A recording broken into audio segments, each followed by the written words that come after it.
സ്നേഹപ്പെട്ട എല്ലാവർക്കും പതിനത്തിലേക്ക് സ്വാഗതം. കഴിഞ്ഞ ഒരു മാസക്കാലം വളരെ തിരക്കേറിയ കാലഘട്ടമായിരുന്നു. അതുകൊണ്ടാണ് ഞാൻ പുതിയ ചിന്ത ചെയ്യാതിരുന്നത്. എന്നാൽ അനേക ദൈവമക്കളുടെ സ്നേഹപൂർവ്വമായ നിർബന്ധത്തിന് വഴങ്ങിയാണ് ഞാൻ വീണ്ടും ചെയ്യുന്നത്. അപ്പോൾ നിങ്ങൾ പ്രാർത്ഥിക്കുക. എല്ലാ ദിവസവും നമുക്ക് പ്രതിദിന ചിന്ത ചെയ്യുവാനായിട്ട്.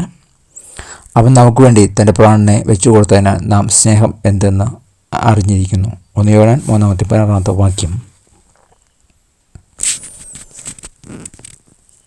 യേശു തൻ്റെ ഭവനവും സമ്പത്തും അംഗീകാരവും ബലിയർപ്പിച്ചു. അവസാനം നമ്മെ പാപത്തിൽ നിന്ന് മോചിപ്പിക്കുവാനും ദൈവസ്നേഹത്തെ പ്രദർശിപ്പാനും അവൻ തൻ്റെ പ്രാണനെ വെച്ചു കൊടുത്തു. 1 യോഹന്നാൻ 3:16 വാക്യം. ഭൗമിക വിജയം ദൈവത്തിൻ്റെ ദൃഷ്ടിയിലെ വിജയത്തിൽ നിന്ന് വളരെ വ്യത്യസ്തമാണ്. പ്രയാസത്തിലായിരിക്കുന്നവരെയും സങ്കടത്തിലായിരിക്കുന്നവരെയും സഹായിപ്പാൻ നമ്മെ പ്രേരിപ്പിക്കുന്ന അനുകമ്പയെ അവൻ വിലമതിക്കുന്നു. അവരെ സംരക്ഷിപ്പാൻ നാം എടുക്കുന്ന തീരുമാനങ്ങൾ അവൻ അംഗീകരിക്കുന്നു. ദൈവകൃപയാൽ നമുക്ക് അവനോട് കൂടെ മറ്റുള്ളവരെ സ്നേഹിപ്പാൻ കഴിഞ്ഞാൽ അതാണ് ഏറ്റവും വലിയ നേട്ടം. വിജയത്തിനായുള്ള പരിശ്രമം നിങ്ങളുടെ ജീവിതത്തെ എങ്ങനെ ബാധിച്ചു?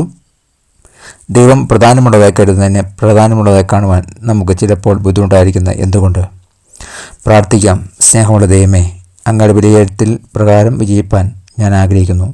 നീ എന്നെ സ്നേഹിക്കുന്ന പോലെ മറ്റുള്ളവരെ സ്നേഹിപ്പാൻ എന്നെ പഠിപ്പിക്കണമേ.